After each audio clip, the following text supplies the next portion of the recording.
is the chairman of the Republican National Committee. Mr. Priebus, good to see you. Good morning.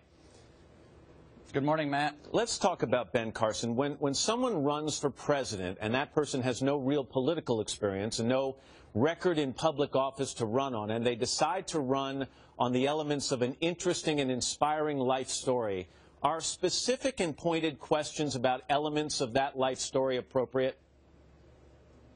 Well, look, I mean, I would imagine some questions are appropriate, but I do believe that this is a totally a crazy obsession over incredible detail from 30 and 40 years ago, whether it be this issue or some of these other issues highlighted earlier in the segment among other candidates. The fact is, you know, we kind of wish the media would be just as obsessed or half obsessed with Hillary Clinton's lies of many years and real relevant things like Dr. people who Carson have died in Benghazi and emails and everything else. Dr. Carson is saying that he is being targeted, not vetted, and if he is being vetted, he says he's being vetted more severely than anyone else, including Barack Obama, who faced years of birther questions, and Hillary Clinton, as you just mentioned, who's faced decades of questions about her marriage, her personal life, her emails, 11 hours in a chair in front of Congress just a couple of weeks ago. Is he being more severely vetted than anyone else?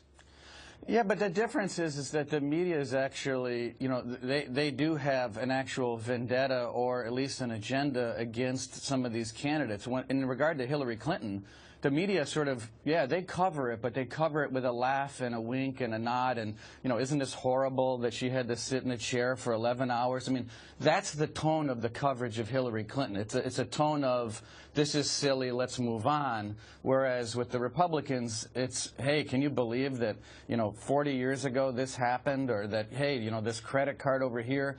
I mean, those are things that might be interesting for, you know, a question, but not an obsession. But I would say that Hillary Clinton's past is something that people ought to be obsessed with. Let's clear here, though. If Ben Carson has woven stories like the West Point story into the fabric of his interesting and inspiring life story, doesn't it make it fair game for questions?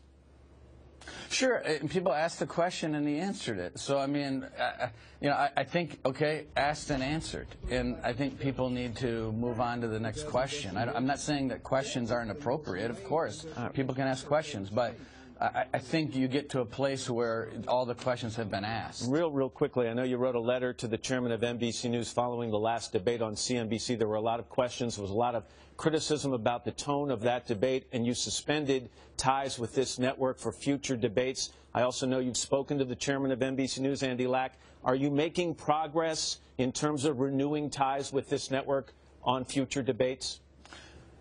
Well, look, I mean, here's the issue. I mean, this was an issue in regard to CNBC. ABC is the parent organization. NBC. My belief is that there's NBC. Sorry, NBC is the parent organization. My belief is that there has to be some consequences for what we saw a couple of weeks ago in Denver. You know, people did something that we didn't obviously.